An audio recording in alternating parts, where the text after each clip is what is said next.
বিষটা যে আমরা শোধন করি তাতে আমাদের 1 কেজি বিষের জন্য 3 গ্রাম পাউডারের প্রয়োজন। যেহেতু আমাদের 1 বিঘা মাটিতে 40 গ্রাম বিষই লাগে, আমাদের পরিমাণের জন্য যেটুকু শোধন করতে পাউডার লাগে ওটুকু পাউডার নিয়ে আমরা বিষটা শোধন করেছি।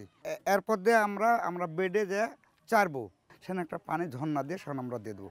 যখন আপনার মিনিমাম 3 থেকে 5 ইঞ্চি যখন আমাদের চারা হয়ে যাবে, তৈরি হয়ে যাবে, সেখানে আমরা জমি যায় চাষ ঘুষ করে সেখানে রোপণ করবো, সেখানে আমরা লাইন করে।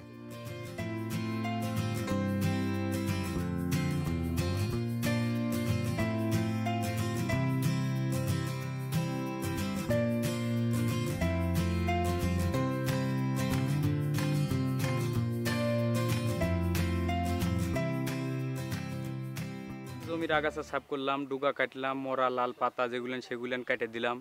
কেটে দিলে পালা হাওয়া বাতাস লাগলে ফলগুলেন বড় হয়, বাজারে দাম ভালো পাওয়া যায়, কালার ভালো আসে, এই জন্য এগুলেন কাটা লাগে। ফাঁকা হলে পোকামাকড়ও কম আসে, হাওয়া বাতাস লাগলে জমি অনেকগুলো উপকার আছে, ফুল জ্বালা ধরবে কম, ধরবে বেশি, এই জন্যে কাটি। এর আগে করতাম একটু হালকা, হয়তো জঙ্গল থাকতো, কিন্তু এই মিটিং হলো আমার এটি দুইবার। এই মিটিংয়ে শোনার পরে আমি আর ওইভাবে ভালো করে পরিষ্কার করে রাখি।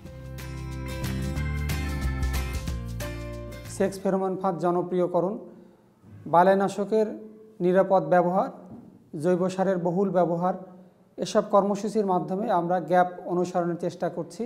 এসএনবি নেদারল্যান্ড ডেভেলপমেন্ট অর্গানাইজেশন, তাদের মাধ্যমে আমরা কৃষক নির্বাচন করে তাদেরকে প্রশিক্ষণ প্রদান করছি। আমরা বিশ্বাস করি সরকারের পাশাপাশি তাদের এই ভূমিকা গ্যাপ বাস্তবায়নে অনেক ভূমিকা রাখবে।